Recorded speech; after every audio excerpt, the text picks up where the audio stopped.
RFI Matin, 8h50, place à la revue de presse. Bonjour Frédéric Couteau. Bonjour Jeanne, bonjour à tous. Et à la une de la presse française, la France qui suffoque. La France écrasée de chaleur. Ce lundi, il va faire 40 degrés, même à Brest, s'exclame le Parisien. La Bretagne suffoque, soupire le Télégramme. 2 journées caniculaires, prévient Libération Champagne. En effet, il fera encore très chaud demain mardi. Canicule et incendie, la France affronte une situation exceptionnelle, constate Les Échos.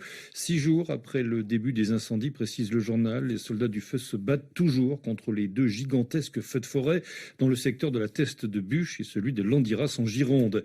Signe des dérèglements climatiques, c'est la première fois depuis août 1949 que l'on assiste à un incendie de cette ampleur dans le sud-ouest de la France. Note pour sa part le Parisien, jusqu'à présent, les méga-feux se concentraient sur les départements méditerranéens.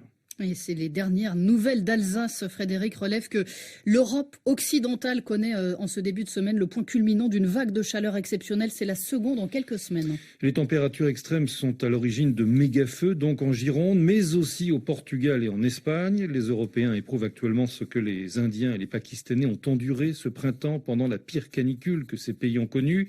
Ils touchent du doigt ce que représente l'élévation du niveau de la mer pour les habitants des îles du Pacifique, l'enfermement.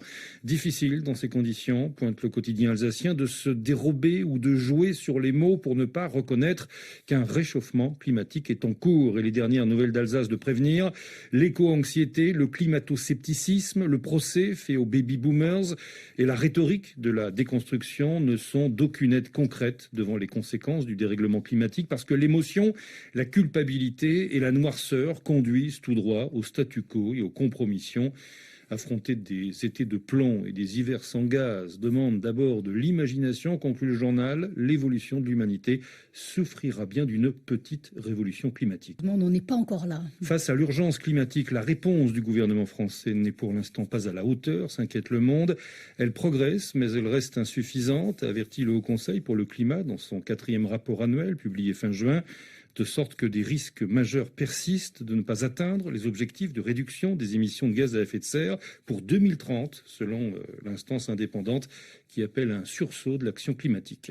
À la une également, Frédéric, pouvoir d'achat, semaine décisive pour l'exécutif, c'est le grand titre du Figaro. Le gouvernement aborde ce lundi une semaine importante avec le début d'examen en séance publique de son texte de soutien au pouvoir d'achat, pointe le journal, échaudé par le tir de barrage des oppositions la semaine dernière contre son projet de loi sanitaire.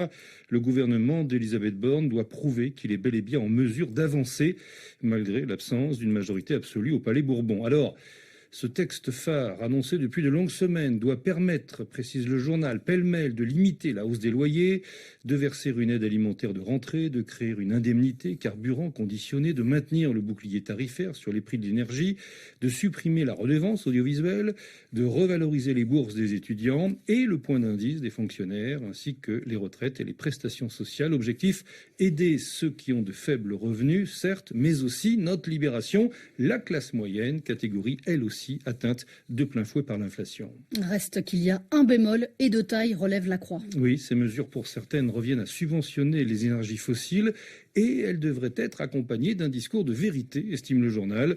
Nous devons apprendre à nous passer de gaz et de pétrole et nous préparer à vivre dans un monde où remplir son réservoir sera plus cher.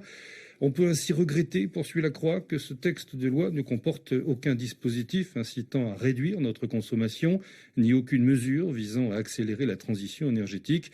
5 mois après le déclenchement de la guerre en Ukraine, il est temps, conclut le journal, de dire que la sobriété n'est pas une punition et qu'on ne vit pas plus mal en se contentant de moins.